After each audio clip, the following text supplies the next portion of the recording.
8वें अध्याय में आत्म संयम योग है। अभी हमने जो गीता का पाठ पढ़े ये समझ में नहीं आता, इसलिए हमें ये पता नहीं है कि हमने कितना बड़ा ज्ञान यज्ञ किए। ये गीता एक ज्ञान यज्ञ है।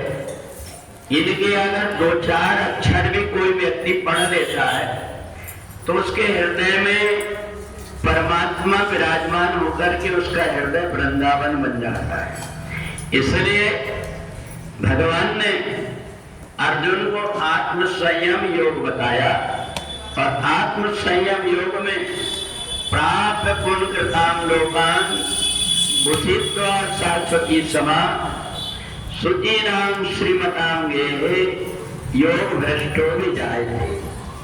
जिस व्यक्ति ने गीता का पाठ कर लिया वो जहां जहां भी जन्म लेता है वो परिवार पवित्र हो जाता है, वहां पर सब पुण्यात्मा हो जाते हैं। और इसलिए हम जितने भी पूजन पाठ करते हैं उनमें अगर हमारे पास सामग्री नहीं है तो हमारी पूजा पूरी नहीं मानी जाती। परंतु गीता एक ऐसा ज्ञान यज्ञ है जिसका एक अक्षर भी व्यक्ति अपने मुख से बोल लेता है या कान से सुन लेता है तो उसको ज्ञान यज्ञ करने का पुण्य प्राप्त होता है। गीता के साथ साथ में 11वें अध्याय की जो स्तुति है सारे वेदों का सार उसमें है। हम परमात्मा से जब कभी नाता जोड़ते हैं तो हमारा ये नाता परमात्मा से कभी टूटता नहीं। और सब प्रकार के नाते में जैसे हम अपने जीवन में कोई जाने अनजाने गलती हो जाती है उसके लिए हम भगवान की शरण होकर के भगवान से जो प्रार्थना करते हैं तो हमारे जाने अनजाने अपराध क्षमा हो जाते हैं। तो इसलिए गीता में अर्जुन ने बड़े दीन भाव से कार्पण्य दोषों भी हक स्वभावा, मैं ज्ञानी नहीं हूं इसलिए मेरे से बहुत सारी गलती हुई होगी, इसलिए मैं आपसे क्षमा चाहता हूं और मेरा हृदय पवित्र हो जाए ऐसा करिए। भगवान ने कहा कि देखो कर्म तो प्रत्येक व्यक्ति करता है परंतु बेहोशी में कर्म करता है।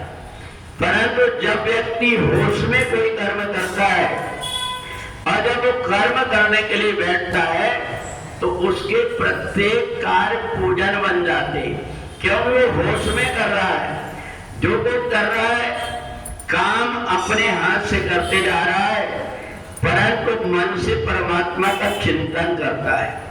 अगर कोई व्यक्ति काम में लगा रहता है, भगवान ने कर्मयोग इसलिए बताया कि बहुत से व्यक्ति गीता हाथ में लेकर के बैठे परंतु मन उनका इधर उधर भटकते रहता है। उन्हें ये पता नहीं रहता कि हम होश में अगर बैठ करके करेंगे तो हमें ज्यादा फायदा होगा।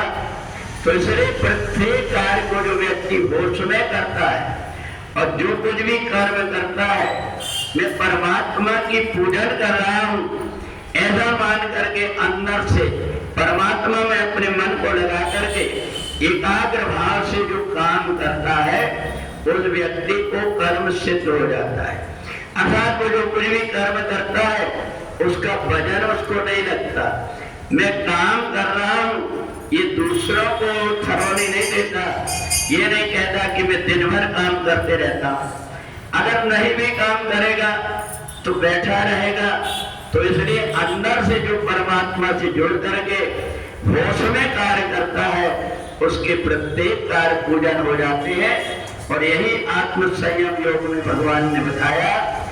भगवान के पूजन के लिए तुम जितनी देर बैठोगे उतनी देर तुम्हारा मन इधर उधर भागते रहेगा।